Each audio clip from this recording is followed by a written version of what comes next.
Y vamos a buscar este texto en Lucas. Y vamos a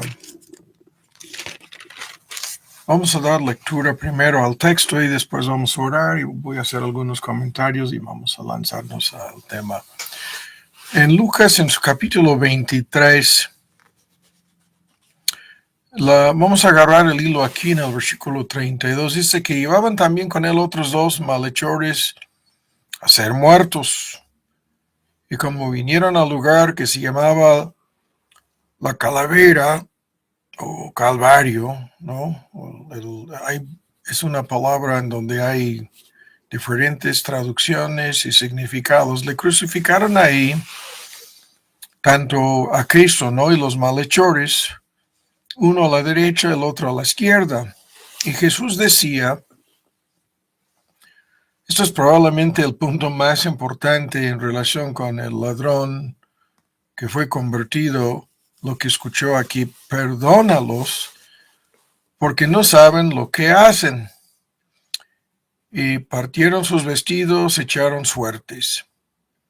Y el pueblo estaba mirando y todo este lío, ¿no? que hemos visto muchas veces. Se burlaban de él los príncipes con ellos, diciendo: a otros salvó, a otros hizo salvos, sálvese así, ¿no? A sí mismo. Si este es el Mesías, el escogido de Dios, ¿qué es lo que estaban diciendo? Tendría que demostrarlo salvándose a sí mismo. En síntesis, bajando de la cruz. Y escarnecían en él también los soldados. Y vamos hasta el versículo 37, diciendo: si tú eres el rey de los judíos, sálvate a ti mismo. Y había también por encima, ¿no?, de la cruz, un título escrito con letras griegas, latinas, hebraicas, o sea, en griego, latín y en hebreo. Y aquí en nuestra versión antigua todo esto lo traen con letras mayúsculas en bold, ¿no?, en negro. Este es el rey de los judíos, en los 3 idiomas. Y uno de los malhechores que estaban colgados le injuriaba diciendo: si tú eres el Cristo, sálvate a ti mismo y a nosotros. Increíblemente, ¿no? Sálvate a ti mismo y a nosotros. Y respondiendo el otro, le reprendió diciendo: ni aún tú temes a Dios, estando en la misma condenación. Nosotros, a la verdad, justamente padecemos porque recibimos lo que merecieron nuestros hechos, nuestros pecados, ¿no? Mas ningún mal hizo. Y dijo a Jesús: acuérdate de mí. Y hay en el texto griego aquí, está la palabra Señor. Dijo a Jesús: Señor, reconociendo, ¿no?, su señorío. Acuérdate de mí cuando vinieres a tu reino. Entonces Jesús le dijo: de cierto, la doble afirmación, ¿no? Te digo que hoy estarás conmigo en el paraíso. Este texto también es importantísimo. Hoy, el mismo día, ¿no?, estaría con Cristo. Y la palabra aquí, paraíso, es una referencia. Vamos a simplemente limitarlo a decir en la presencia de Dios, ¿no? Sin discutir todo el trasfondo de este concepto del paraíso o lo que nosotros entendemos hoy en día como el cielo. Oremos. Padre, damos muchas gracias por este pasaje y por lo que podemos aprender sobre estos casos. Te pedimos que nos ayudes a captar, a discernir, a entender bien este tema que vamos a discutir, y te pedimos que sea de gran bendición en la vida de cada persona oyente en esta noche. En el nombre de Cristo Jesús. Amén.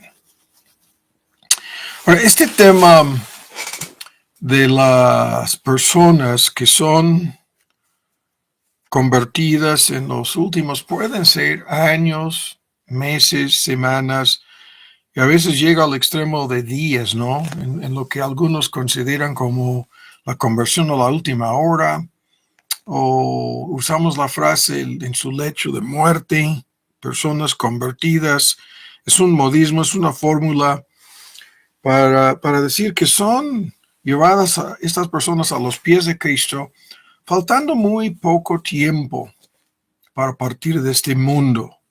O sea, el periodo exacto no es en sí importante, aunque eso es el tema que vamos a discutir. Es un gran tema y es un tema de un sinnúmero de controversias, ¿no? Y ahora comenzamos con algunos comentarios preliminares y después lo que vamos a hacer es, vamos a bosquejar lo que sucedió aquí, analizando algunos detalles que son de mucha ayuda para entender lo que pasó con este ladrón y para aplicar el asunto a lo que estamos discutiendo. Y vamos a meter comentarios, ¿no?, de por medio en la exposición. Ahora, comenzamos con este punto. Todos nosotros quisiéramos ver a nuestros seres queridos convertidos. Eso es, todos los seres queridos nuestros, ¿no? Normalmente pensamos, si somos jóvenes, en nuestros padres, si no son creyentes, o pensamos en nuestros hermanos o nuestras hermanas de sangre, ¿no? Los demás miembros de nuestra familia. Pudiéramos incluso pensar en nuestros hijos como padres de hijos, etcétera, etcétera, ¿no? Pero el punto es muy sencillo. En un contexto cristiano, los que somos creyentes quisiéramos ver a nuestros seres queridos convertidos. No hay nadie, ningún creyente, ¿no?, que no tenga ese deseo, que incluso que no busque esto en relación con sus seres queridos.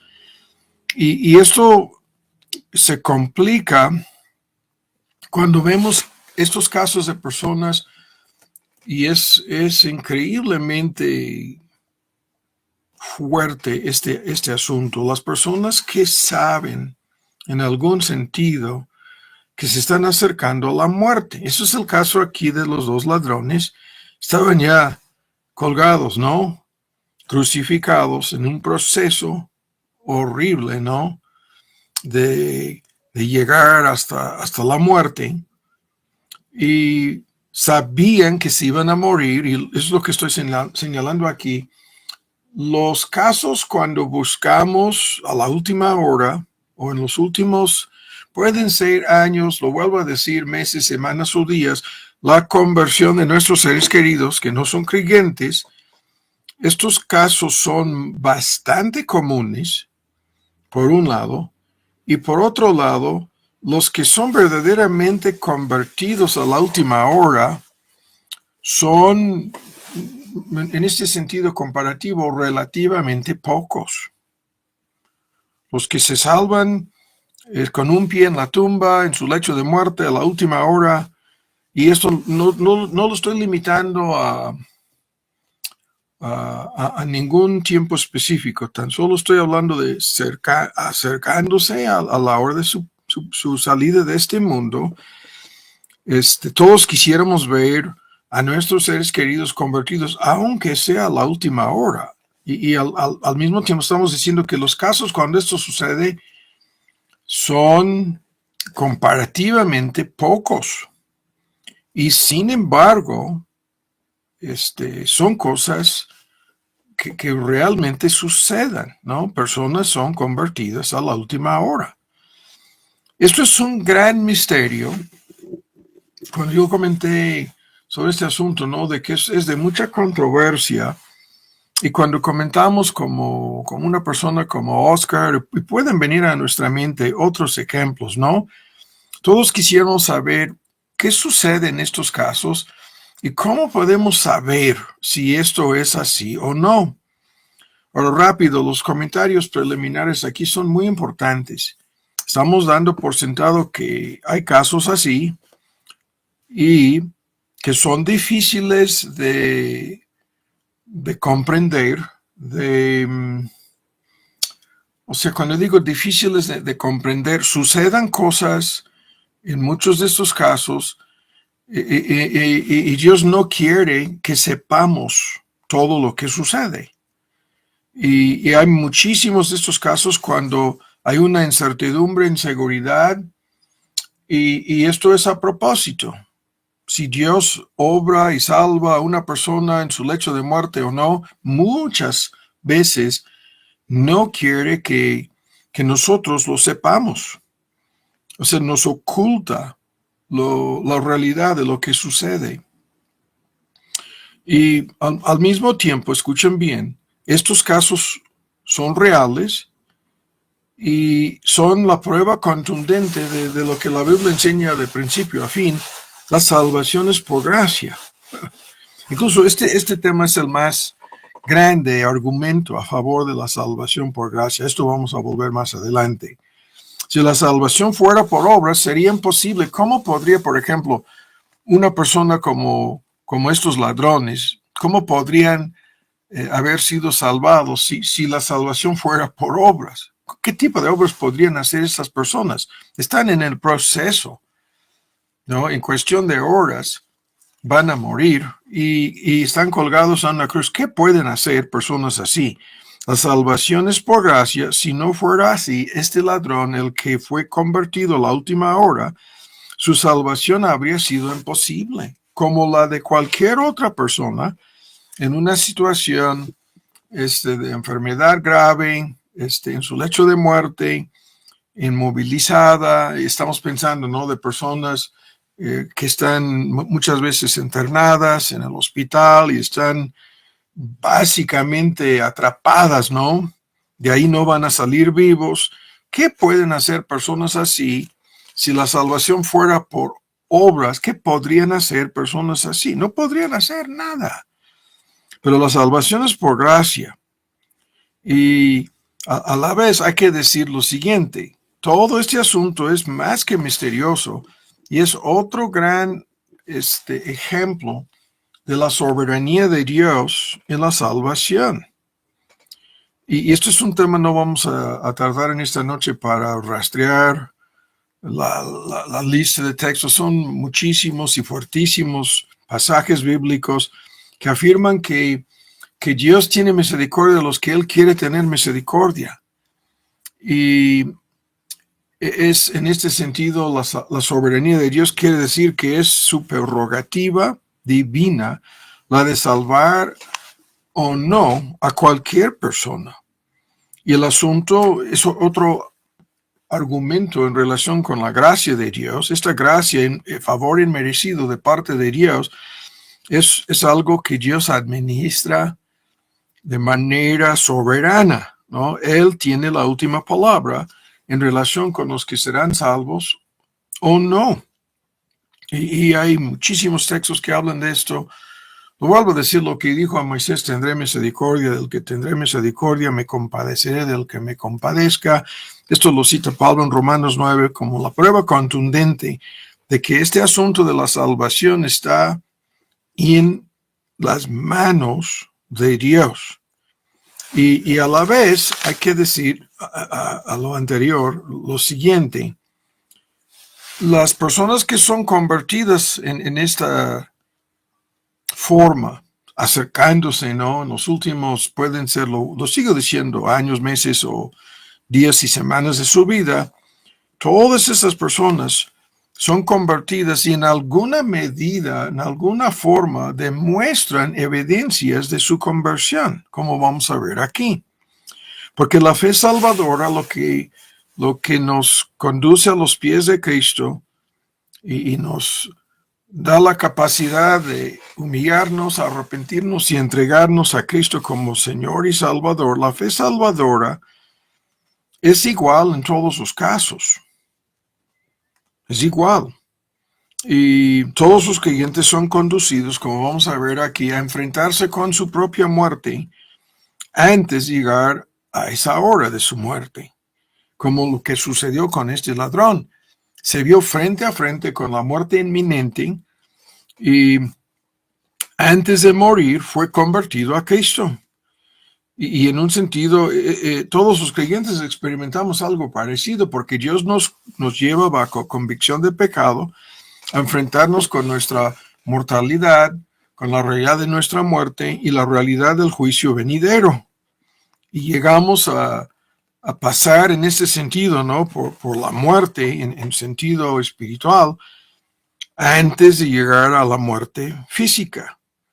Y para todos los creyentes es como si fuéramos ese ladrón, ¿no? Pero no a la última hora, salvo los que son convertidos a la última hora.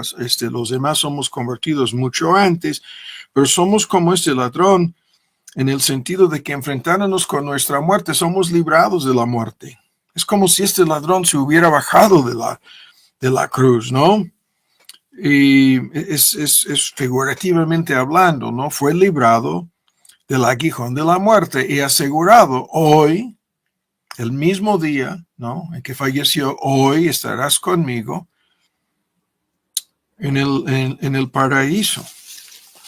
Entonces, ahora, en el tiempo que nos resta, vamos a bosquejar este tema.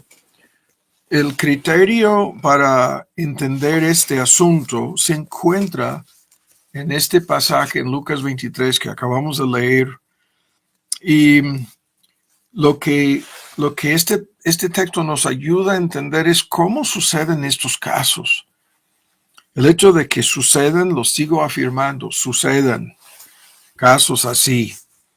Pudieran ser en relación con los casos que nosotros conocemos, pocos, pero a nivel mundial, muchos, ¿no? Son convertidos acercándose a su partida de este mundo, acercándose a su propia muerte.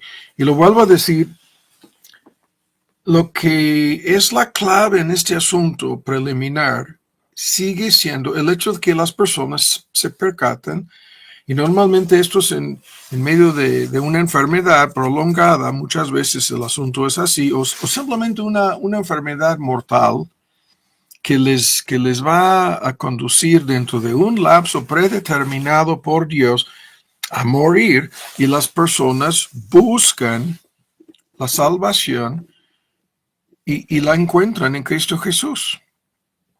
Ahora, de manera abreviada, vamos a meternos en este tema. Ahora, lo que tenemos que comentar al principio aquí es este concepto, y lo vemos incluso, creo que lo manejan en muchas iglesias, de que uno de estos ladrones era el bueno, ¿no? El más noble, más sensible, menos malo, etc. Todo eso es falso.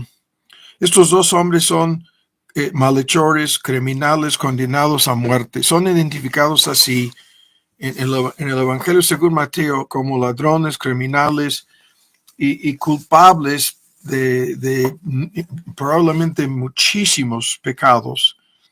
Los dos habían sido encontrados dignos de muerte, culpables de muerte, y esto es la prueba contundente de que no había diferencia alguna entre los dos.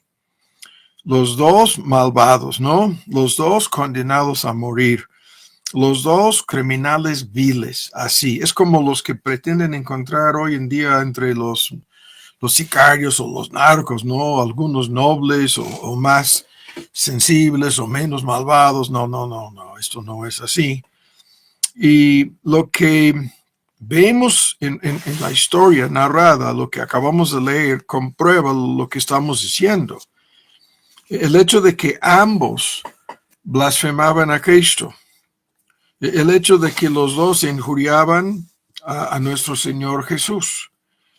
Al principio, ambos malhechores le blasfemaban, le injuriaban porque ambos eran incrédulos, como todos los no conversos son incrédulos, eran incrédulos, y burlándose, mofándose de Cristo mismo, lo hicieron a la misma hora cuando ellos estaban en un proceso de fallecimiento, se estaban muriendo, estaban ya cuestión, ninguno de los dos sabía, ¿no? Porque los soldados pudieran haber intervenido a acelerar el proceso de muerte en cualquier momento. No sabían si estarían 15 minutos, media hora, un par de horas más en la tierra. Lo que sabían a ciencia cierta es que se iban a morir el mismo día.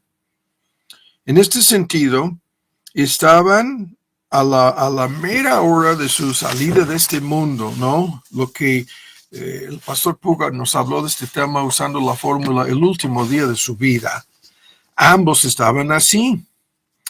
Y muy pocas personas son capaces de hacer lo que estos dos hicieron, conscientemente acercándose a su muerte.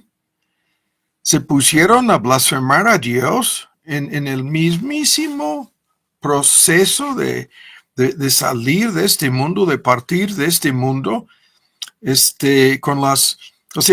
frente a la puerta o las puertas de la muerte y la tumba y el juicio, se encontraban actuando de esta manera. Esto demuestra su maldad. Ahora vuelvo a decir lo que ya comentábamos aquí. Si la salvación no fuera por gracia, la salvación de uno de estos habría sido imposible. Estos dos ladrones, ¿no? Culpables y condenados, lo vuelvo a decir. ¿Cómo podría ser perdonada, salvada una persona a la última hora de su vida en estas condiciones, en esta situación? Una persona en esta condición, ¿qué podría hacer para ganar, merecer, comprar algo? ¿No? ¿Qué podría hacer para garantizar su salvación? Si la salvación fuera por obras, nada. Este malhechor no tenía buenas obras, ¿no? Y esta enseñanza falsa es la falsificación del evangelio del cristianismo bíblico. Todos los grupos que enseñan que la salvación es por obras están falsificando la palabra de Dios. Este malhechor no tenía buenas obras, no podía hacer buenas obras, ni tenía oportunidad, ni tiempo, ni la más mínima posibilidad de hacer algo para merecer el perdón de sus pecados. Y había vivido una vida sumamente pecaminosa, de eso no hay duda. Y cuando la Biblia dice, por gracia sois salvos, por medio de la fe, y es lo que vamos a ver aquí, esta gracia y esta fe manifestándose, en Efesios 2 el texto, y de inmediato dice, por gracia sois salvos, por medio de la fe, no por obras, para que nadie se gloríe, para que nadie se jacte, pero aquí vemos la posibilidad de hacer obras, ¿no? Antes de su conversión o después de su conversión no existía en el caso de este ladrón que fue convertido a la última hora. Y la gracia de Dios es la única esperanza de salvación para todos, porque nadie se puede salvar por sus obras. El favor inmerecido de Dios, su bondad y misericordia, es para todos los que merecen lo contrario. Si pudiéramos ganar, comprar o merecer la salvación, entonces la salvación no sería por gracia. Pero lo vuelvo a decir, todas las personas que creen que la salvación es por obras no pueden explicar lo que pasó aquí. No pueden, les queda completamente no fuera de su concepto de salvación. Y lo que estamos señalando aquí no es un pretexto para pecar, menos para descuidar las buenas obras que vienen después, ¿no? No antes, sino después de la salvación. Somos predestinados, recreados en Cristo Jesús para andar en buenas obras. El texto en Efesios 2:10, después de afirmar que no es por obras, dice que esas obras se manifiestan después. Y vemos en el testimonio de este ladrón, ¿no?, evidencias de su conversión y lo que habría sucedido en su vida si no hubiera fallecido. Pero el punto sigue siendo que la salvación es por gracia. Y esta gracia es enteramente algo que Dios nos puede otorgar o no.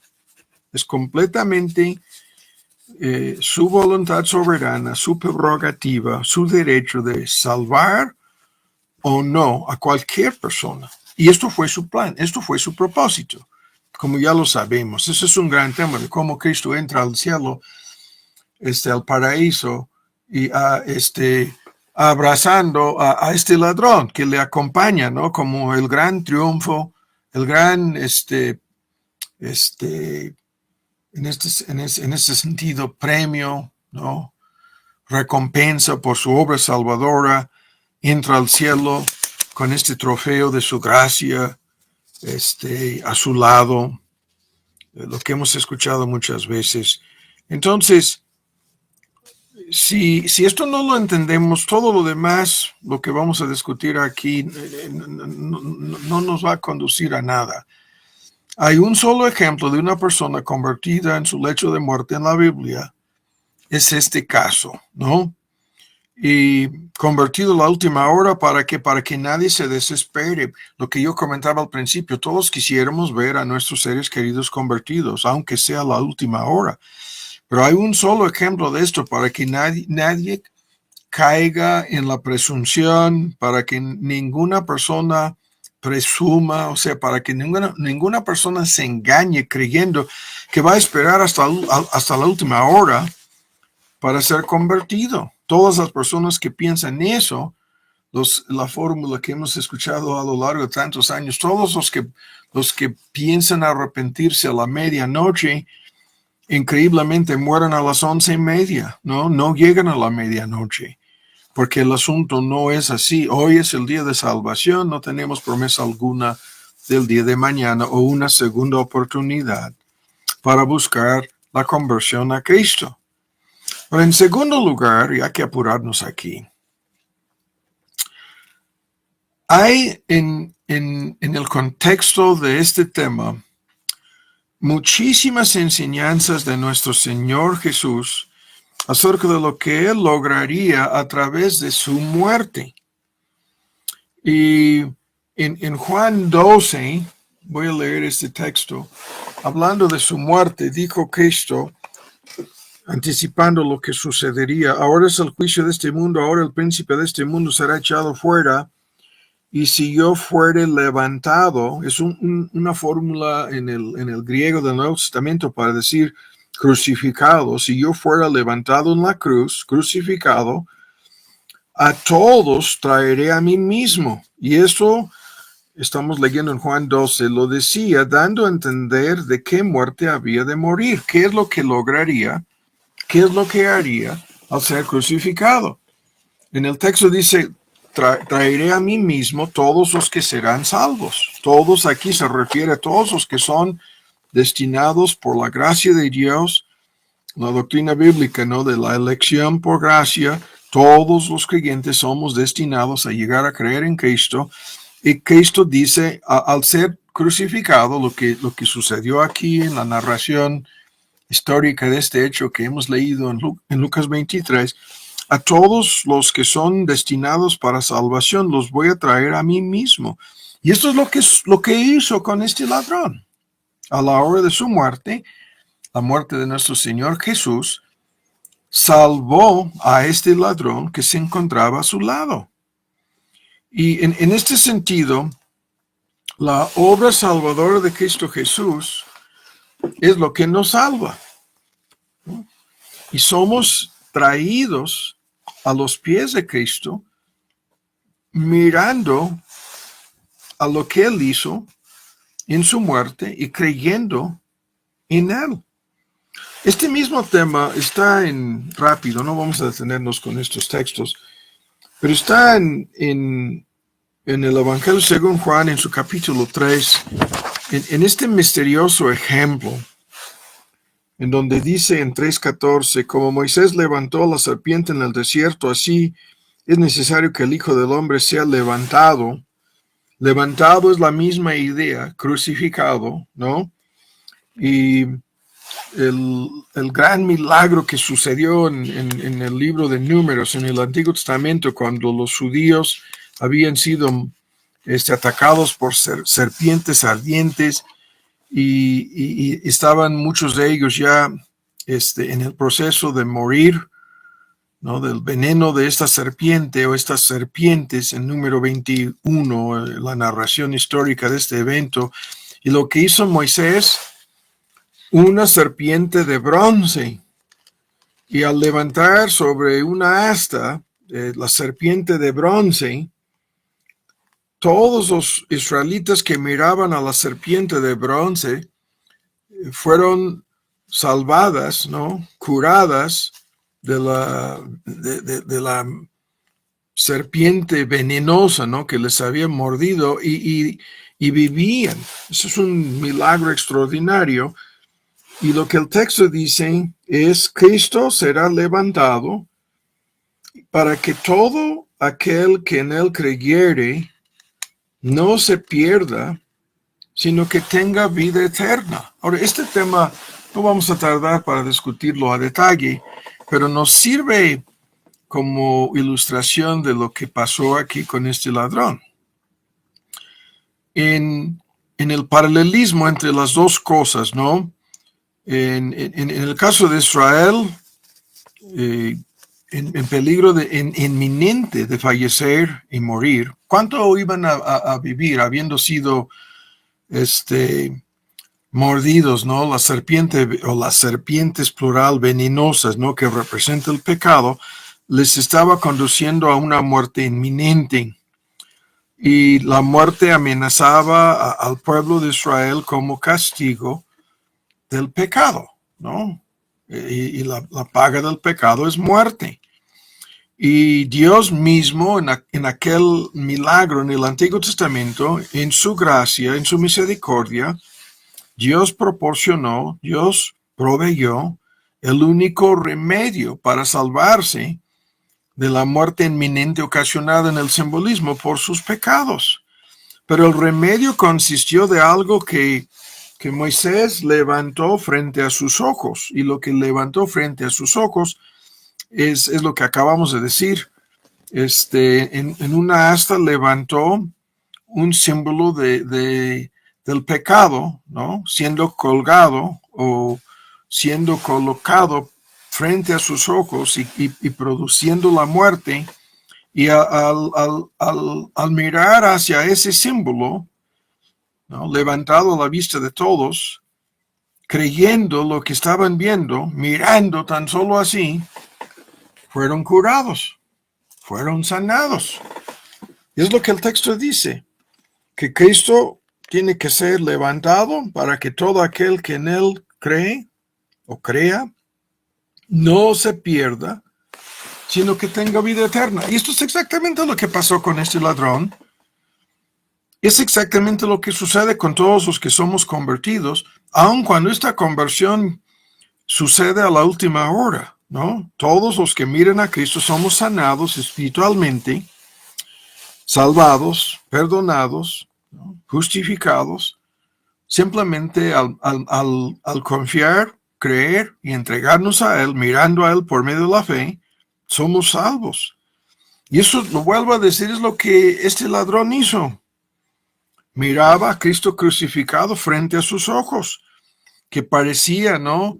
Ser de igual manera culpable como ellos mismos, los dos ladrones, pero se dio cuenta de que no. Entonces, vamos a discutir una parte de este asunto en el tiempo que nos resta. Estoy mirando el reloj aquí.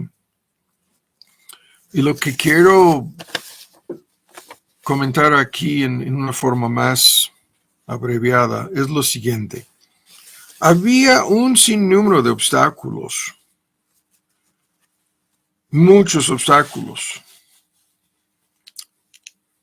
para la conversión de este malhechor, para la conversión de este ladrón, muchísimos obstáculos de por medio. Y eso es lo que sucede siempre con personas que vemos, ¿no? En un proceso de semanas, meses o días, se van a morir y siempre, cuando es este tipo de enfermedad que les está conduciendo a la hora de su muerte, siempre hay muchos obstáculos a la conversión de estas personas. El asunto de este ladrón nos presenta con con por lo menos los siguientes obstáculos. Primero, este hombre ya había rechazado a Cristo repetidas veces.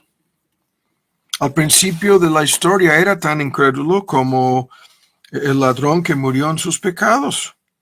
Los dos blasfemaban a Cristo. Increíblemente, cuando Cristo se estaba muriendo frente a sus ojos, ¿no? En su incredulidad, los dos blasfemaban a Cristo. Y esto es un tremendo obstáculo. Esto es lo que vemos muchas veces, lo que nos desespera, ¿no? Con nuestros seres queridos. Les hablamos del Evangelio y reaccionan así. Y la incredulidad que vemos en los dos ladrones, ¿no? Es la misma cosa. Es rebeldía, es falta de sumisión en base a sus pecados, prejuicios, ideas preconcebidas, amor al pecado, voluntad obstinada y rebelde, en base a su enemistad contra Dios. Incluso ese es el punto más grave aquí. Esta forma de ponerse de acuerdo con los demás judíos, injuriaban a Cristo, blasfemaban a Cristo, mostrando un corazón lleno de enemistad contra Dios y aborrecimiento. Y en este sentido, la incredulidad siempre es la misma. Los inconversos no es por falta de evidencias, como vamos a ver antes de concluir aquí, es porque no quieren creer, ¿no? No quieren doblegarse, no quieren someterse, no quieren arrepentirse. Rehúsan en Juan 3, ¿no? Se niegan a creer en el Hijo de Dios y como consecuencia dice Cristo, no verán la vida. Eso es lo que vemos con el ladrón incrédulo aquí. Se negaba a doblegar, a creer, a arrepentirse y eso es lo que vemos en todos los casos. El obstáculo de esta incredulidad, tan solo Dios lo puede quitar, tan solo Dios puede vencer esta oposición que hay en el corazón de cada persona. Y cuando estamos orando por nuestros seres queridos, sabiendo que les queda muy poco tiempo para partir de este mundo, hemos de pedir que Dios haga esto, que Dios quite esta enemistad, esta incredulidad, superando todos los obstáculos que impidan su arrepentimiento. Tan solo Dios lo puede hacer, como lo hizo en este caso, lo puede hacer en el caso de quien sea. Pero el segundo obstáculo, las circunstancias en que se encontraba este malhechor, ¿no? Estas son las menos favorables posibles circunstancias. Esto es un ejemplo extraordinario. Y muchas veces con nuestros seres queridos, esto es otro factor que nos agobia, nos inquieta, nos preocupa. Vemos, depende de qué tipo de enfermedad, ¿no? Y qué tipo de tratamientos están recibiendo, y qué tipo de medicamentos, etcétera, etcétera. Y cuál es su condición física. Y normalmente con altibajos, ¿no? Y se acercan a lo que parece ser la muerte y luego no. Y luego se vuelven más fuertes por un tiempecito y luego se vuelven a debilitar y otra vez el ciclo, ¿no? Que se repite. Las circunstancias que les tienen agobiadas, preocupadas a nuestros seres queridos en estos casos no son favorables para su conversión. Ahora, en este caso, desde cualquier perspectiva, parecía que Cristo no podía hacer nada para salvar a nadie. Esto es la acusación de los judíos en su contra, ¿no? A otros salvó, a sí mismo, ¿no? No puedes salvar. Sálvate a ti mismo. Es lo que le decían, echándolo en su cara. Y en este mismo momento los judíos se juntaban para mostrar en la forma más vil posible su rechazo para con Cristo. Le acusaban de ser farsante, impostor, engañador. El ladrón estaba escuchando todo esto, todo el lío, los gritos, las acusaciones, la blasfemia y hasta llegaba a participar con ellos. Las circunstancias parecían ser, ¿no?, insuperables, imposibles, ¿no? Y el triunfo de Cristo en medio de esto sobre sus enemigos, ¿no? El triunfo de Cristo, ¿no?, parecía ser imposible. Parecía como que sus enemigos estaban triunfando contra él. Y hasta el grado en que sus discípulos ya se habían, con la excepción de Juan y Pedro, los demás salieron huyendo frente a todo esto. Mirando las circunstancias, no tan solo dudaban y cuestionaban los demás apóstoles, sino salieron huyendo. Se volvieron cobardes frente a esto. Entonces, las circunstancias aquí las más adversas posibles. ¿Quién podría llegar a creer en Cristo frente a una situación como esta? Humanamente hablando, la conversión del malhechor parecía ser imposible. Y aparentemente no había esperanza alguna. Y es lo que sucede a nosotros en circunstancias parecidas, ¿no? Nuestros seres queridos están acercándose a la hora de encontrarse frente a Dios. Y lo que vemos, ¿no?, son cosas, obstáculos, impedimentos, y nuestras esperanzas de que pudieran ser salvadas a la última hora, salvadas, ¿no?, a pesar de todas las cosas que impiden esto, las esperanzas, ¿no?, parecen ser mínimas. Pero debemos tomar en cuenta lo siguiente: este ladrón fue convertido en circunstancias peores. Este ladrón fue convertido cuando no había, humanamente hablando, esperanza alguna para su conversión. Y aún más, esto es un gran tema, no vamos a discutirlo a fondo. Este ladrón fue convertido antes de todos aquellos sucesos milagrosos que pudieran haber obrado, ¿no?, para convencerlo de su error. Es decir, antes de las 3 horas de oscuridad, antes del terremoto, antes de que las rocas se partieron, antes, ¿no?, de que los sepulcros se abrieron, antes, ¿no?, de todos los eventos, fenómenos sobrenaturales que condujeron al centurión romano a decir, a confesar, al ver estos fenómenos, verdaderamente este era, o este es el Hijo de Dios, ¿no? Antes de estos sucesos, este hombre fue convertido, porque la conversión es el milagro más grande, es la obra de Dios, es la obra de la gracia de Dios. Es más grande que cualquier fenómeno sobrenatural que pudiéramos presenciar, cualquier argumento para convencer. No, es la obra de Dios. Este malhechor fue convencido, convicto y convertido a Cristo antes de que las evidencias visibles que testificaban de la identidad verdadera de nuestro Señor Jesús, antes de que estas evidencias visibles no se presentaron en relación con su muerte, este ladrón fue convertido. El único testimonio que este ladrón había visto con sus ojos fue lo que vimos en la lectura: Jesús Nazareno, ¿no? Jesús, el Rey de los judíos. Y esta fórmula, ¿no?, en donde en Juan y aquí en Lucas, el tema aquí es en los 3 idiomas, griego, latín y hebreo, o arameo, que era como un dialecto o variante del hebreo, no es lo mismo. Y este ladrón había visto con sus propios ojos lo que Pilato había mandado, ¿no?, a poner por encima de la cruz de nuestro Señor Jesús. Y fuera de eso, nada. El único testimonio aparte que este ladrón recibió fue el testimonio del mismo Jesús.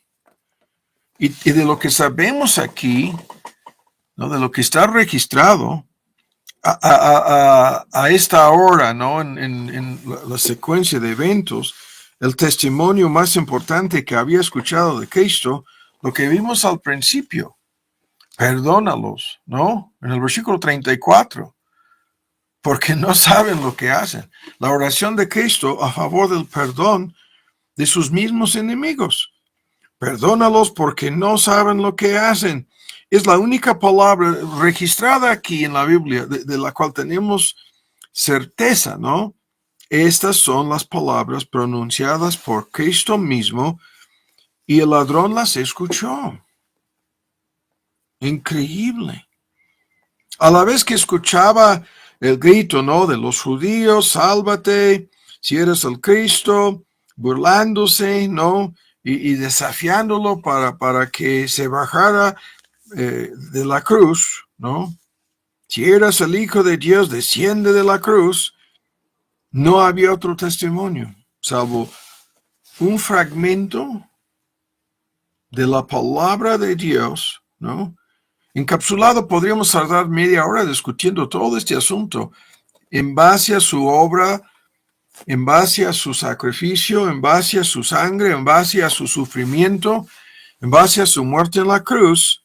Pedía por este perdón. Perdónalos, ¿no?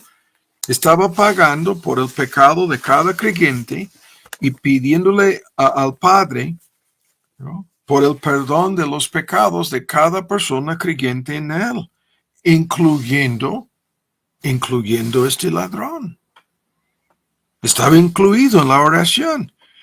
Pero eso es todo lo que el ladrón escuchó, un fragmento. Y esto lo vuelvo a decir, muchas veces depende de las circunstancias de nuestros seres queridos. Lo vuelvo a decir, hay personas como Oscar que había escuchado por años la palabra de Dios.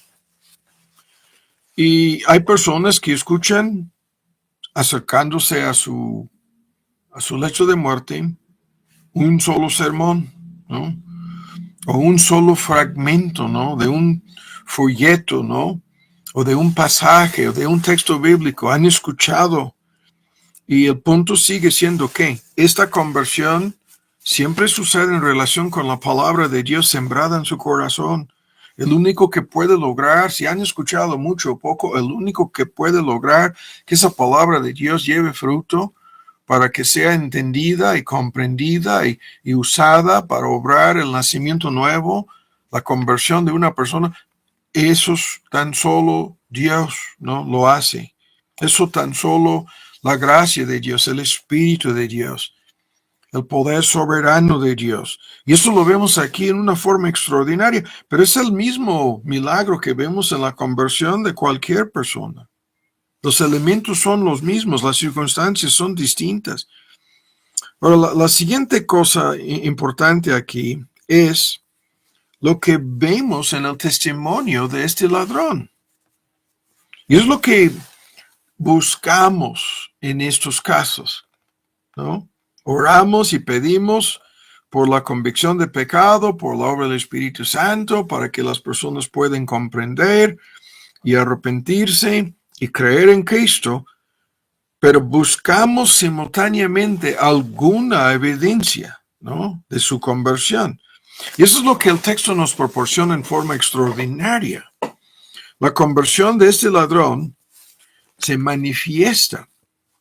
Y en primer lugar, porque reconoció y confesó sus pecados, arrepintiéndose, ¿no?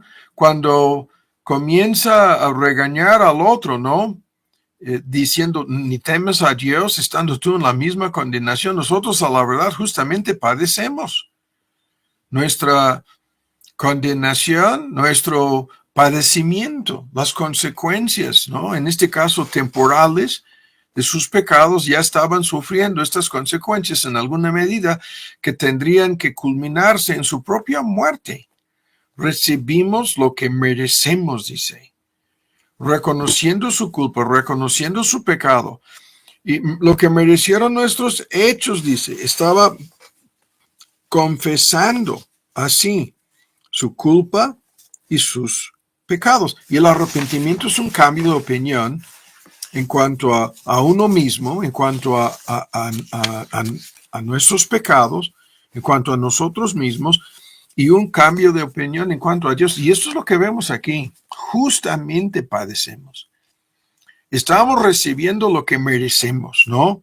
Y cuando una persona se arrepiente de sus pecados, deja de poner pretextos, deja de echar la culpa a terceros, deja de considerarse como víctima inocente de tantas cosas o personas, ¿no? En su vida. La persona reconoce su propia culpa, sus propios pecados, ya no pone pretextos, ya no pone excusas, ya no trata de defenderse, toma su lugar como lo que vemos aquí con este ladrón, como merecedor del castigo divino. Eso es lo que sucede en el arrepentimiento. Y eso es lo que buscamos en estos casos. Que Dios obra humillando, ¿no? Que haya evidencias de arrepentimiento sincero, de un cambio de opinión, que es el don de Dios, es la obra de Dios, es el milagro de la gracia de Dios. Y al mismo tiempo, este ladrón, en su conversión, en su testimonio, lo que vemos narrado aquí, este ladrón reconoció la verdad acerca de la persona de Cristo, comenzando con muchas cosas que no vamos a discutir aquí. El más importante, reconoció la impecabilidad, la inocencia de Cristo Jesús.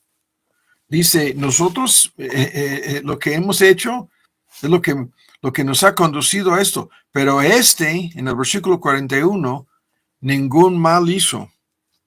Ese es el gran tema de Cristo como en una forma personal, inocente, y porque asumió la culpa y la condenación de los pecados de todos los creyentes, legal y judicialmente ante la santa ley de Dios, se hizo culpable Cristo por nuestros pecados. Entonces ese ladrón reconocía que Cristo estaba sufriendo, siendo personalmente inocente, y a la vez estaba pagando por la culpa de otros. Se dio cuenta de esto, de que Cristo sufrió en nuestro lugar, de que Cristo estaba sufriendo en su lugar. Y esto es importantísimo, que la persona comprenda la salvación es por gracia. ¿Por qué? Porque Cristo vino a este mundo, vivió una vida perfecta y al llegar a la hora de su muerte y condenación, asumió personal y voluntariamente la culpa de nuestros pecados, no habiendo hecho ningún mal, ningún pecado, lo que Pilato había confesado, no encuentro nada, ninguna acusación, ningún pecado en él, y en este sentido, el ladrón confesaba, ¿no?, que Cristo estaba sufriendo en lugar de los culpables. Y eso es lo que la fe salvadora comprende. Cristo levantado, Cristo crucificado por mis pecados, por nuestros pecados. Y lo que su compañero incrédulo no quería entender, ¿no?, menos confesar, este ladrón, por la gracia de Dios, lo comprendió, lo confesó, y ahora culminándose todo el argumento aquí en lo siguiente. Cuando se dirige a Cristo, le reconoce primero como su Señor. Dijo a Jesús, Señor. Esta palabra está en el texto griego, ¿no? Y la fe salvadora nos conduce a reconocer el señorío de Cristo. Y le reconoce como su Señor y le reconoce como su Salvador. Acuérdate de mí. Su oficio, ¿no?, como Salvador. No tan solo Señor, los dos oficios están en esta fórmula que sale de la boca del ladrón. Y en este sentido, lo que los judíos no querían reconocer nunca, lo que el otro ladrón, el incrédulo, tampoco reconoció, este sí, por la gracia de Dios, invocaba a Cristo. El argumento, ¿no?, en Romanos 10, que si confesaras con tu boca a Jesús como tu Señor, creyendo, ¿no?, en la eficacia de su obra salvadora, serás salvo. Todo aquel que invoca el nombre del Señor será salvo. Y esto es lo que hizo este ladrón. No repitió una oración prefabricada, no repitió una fórmula mágica, sino que comprendiendo lo que Cristo estaba haciendo, le reconoce como su Señor, le reconoce como su única esperanza de salvación. Acuérdate de mí, ¿no? Reconoce incluso su oficio como rey. Acuérdate de mí cuando vengas en qué, en tu reino, ¿no? Este gran tema cuando Pilato quería saber, ¿eres tú rey? Y el gran lío, ¿no? En que los judíos trataron de meter a Pilato. Si tú reconoces a este como un rey, entonces te vas a meter en problemas con el César romano. Pero habiendo entendido lo que dijo Cristo, mi reino no es de este mundo, para esto he nacido. La respuesta de Cristo, sí, soy rey. Para esto he venido al mundo, pero mi reino todavía no es de este mundo. Y sin embargo, no obstante, el testimonio de todo lo que sucedió en esta entrevista queda, ¿no? En lo que Pilato mandó a poner por encima de la cruz. Rey, rey de los judíos, ¿no? Rey de los judíos. Y este ladrón miraba a lo que decía el rey de los judíos, entendía, no sabemos si había escuchado algo sobre el reino de Dios, que es el reino de salvación, el reino de gracia. No sabemos, ¿no? Si entendía más a fondo, pero miraba más allá de la cruz, más allá de la corona de espinos, ¿no? Vio ahí la corona de espinos, más allá de todas las circunstancias horribles en que se encontraba Cristo, ¿no? Condenado como un farsante, engañador, incluso desde la perspectiva de los romanos, ¿no? Un peligro político para el imperio romano. Miraba más allá y reconoció a Cristo como rey. Increíble. Esto es lo vuelvo a decir. Esto es la gracia de Dios. Esa es la evidencia de salvación en cualquier persona, ¿no? Que llega a los pies de Cristo. Lo que los judíos rechazaban por completo, ¿no? Lo que le conducía al otro ladrón a burlarse y a mofarse, viendo todo esto, un rey farsante, ¿no? Un rey falso, un Mesías falso, todo el lío. Y este ladrón reconocía, a pesar de todo lo anterior, por la gracia de Dios, sus ojos fueron abiertos para reconocer a Cristo como su Salvador y su Señor, como su Rey, ¿no? Y como su Dios. Ahora, vuelvo a decirlo, estamos aquí detenidos porque cuando personas que se acercan a la muerte hacen un intento de buscar y encontrar a Dios, y eso es lo que quisiéramos ver con todos, ¿no? Lo que estamos buscando es que Dios obre por medio de su gracia para que puedan entender algo sobre la persona y obra de Cristo, para que puedan, con los ojos de la fe que tan solo Dios les puede dar, pueden mirar más allá de sus mismas circunstancias, más allá de su misma incapacidad, más allá, ¿no? De la muerte inminente que se les está acercando, para creer y confiar tan solo en Cristo. Y eso es lo que vemos aquí. Este ladrón invocó a Cristo, pidiéndole que se acordara, ¿no?, de él.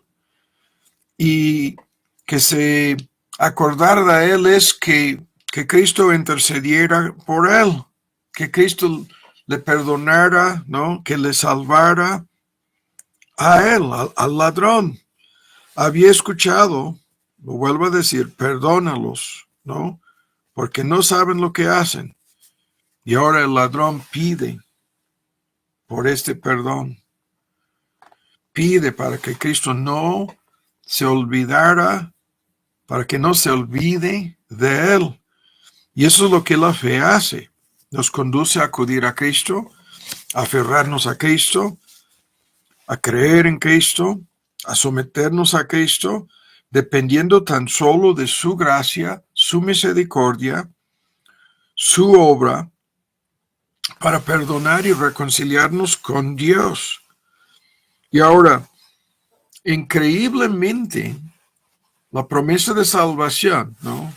En Romanos 10 y otros textos, todos los que le invocan como Señor serán salvos. La promesa de salvación se cumplió. Y lo sabemos a ciencia cierta, por lo que dice el versículo 42, acuérdate de mí, y en el 43, de cierto te digo, hoy,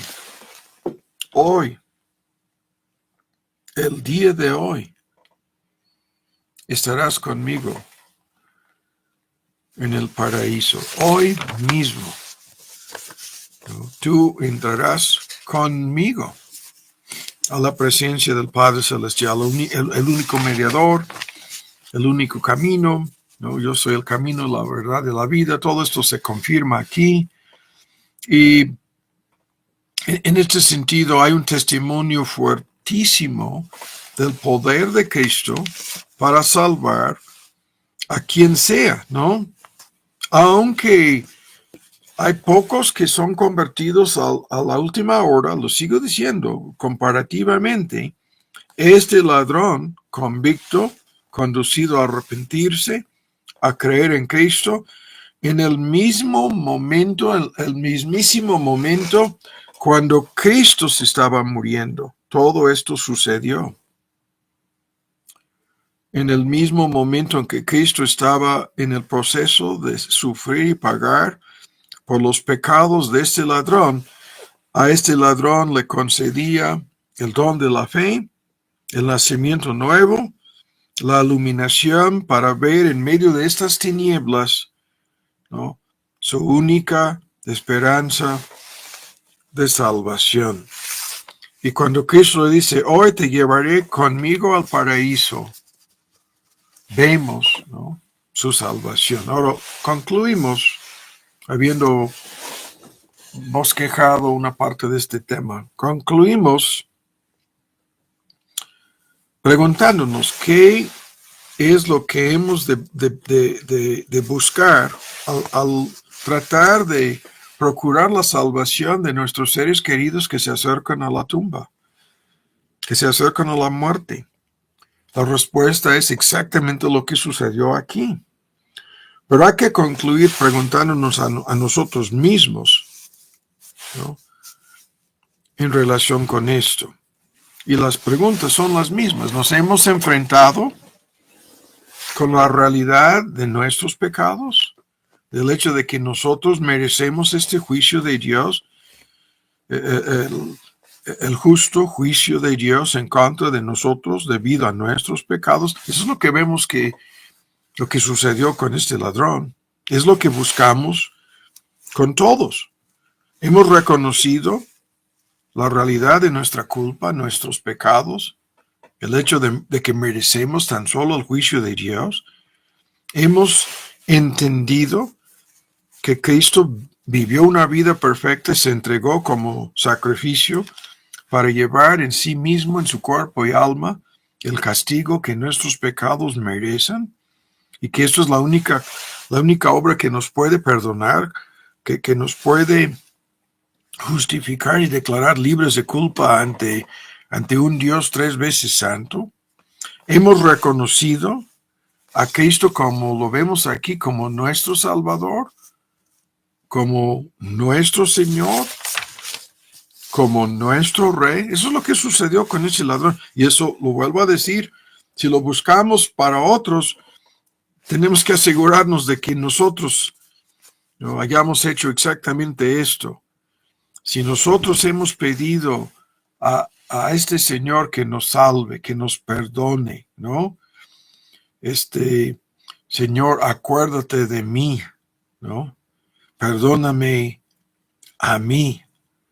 Y si esto es así, si podemos decir que por la gracia de Dios sí, entonces lo que Cristo dijo a este ladrón ya nos lo ha dicho a nosotros hoy, ¿no? Si fuéramos a morir a partir de el día de hoy o en cualquier día futuro, vamos a morir en algún momento futuro, pero a partir de ese momento y en adelante, la segura promesa, la certidumbre, en este caso, la realidad, ¿no? De ser perdonados, aceptados, justificados por Dios, por medio de Cristo, resulta en lo que el texto dice, en cualquier día en que tú y yo fuéramos a morir, el mismísimo día, iremos al paraíso, como lo que sucedió aquel día con este ladrón, ¿no? Y hemos de buscar esta certidumbre, esta seguridad de que estaremos con el Señor, ¿no? Muchísimo mejor, dice Pablo, ¿no? Para los creyentes, el morir es ganancia. Y los que hemos visto estos ejemplos, y por la gracia de Dios hay evidencias de que esto es lo que pasó con Oscar, hemos de gloriarnos en Dios, magnificando su misericordia, su gracia para con nosotros y para con otros, y testificar de esto como lo estamos haciendo en este estudio. Dar a conocer esta realidad de la salvación de los peores, de los menos indicados. En las peores circunstancias nos encuentra el mismo Señor. Si nos encontramos en nuestros pecados, nuestras circunstancias son parecidas a las de, podríamos haberlo discutido así, es como si ya estuviéramos condenados porque los textos dicen que ya lo somos. Es como si la ira de Dios estuviera al punto de caer sobre nosotros, está por encima de nosotros, lista, ¿no? Para efectuarse en cualquier momento. No tenemos seguridad alguna de que no moriremos hoy en la noche. Entonces, lo único que podemos hacer es lo que este ladrón hizo, por la gracia de Dios, acudir a Cristo, confiar en Cristo, entregarnos a Cristo. Y si lo hacemos, esta promesa, estarás conmigo en el paraíso, es nuestra. Esta palabra está dirigida a cada persona que se arrepiente y cree en Cristo. Padre, damos las gracias por permitirnos dar una gran vuelta a este tema. Te damos muchas gracias por lo que has hecho. Y en el caso de tantas personas que conocemos que ya son creyentes, sabiendo que es la misma obra de tu gracia, y por una larga lista de personas que conocemos, que ya han partido de este mundo confiando en Cristo. Algunas de estas personas fueron convertidas en los últimos días de su estancia en este mundo, porque esta salvación es por gracia. Esta salvación es tu obra, y nos dejas asombrados, maravillados, al ver cómo esta gracia, esta salvación puede llegar a cualquier persona. Y te pedimos por todos los oyentes y por todos nuestros seres queridos aún no convertidos, para que podamos seguir orando, seguir testificando, seguir hablando de este Cristo, de este Salvador, de este Rey soberano que puede salvar a quien sea y a todos y cada uno de nuestros seres queridos. Y por eso te pedimos en esta noche, para que sigas obrando poderosamente en medio de nosotros, salvando a personas que en sí mismas no tienen esperanza alguna, pero en Cristo tienen la puerta abierta, la puerta del cielo mismo. Y por eso te pedimos en su nombre. Amén.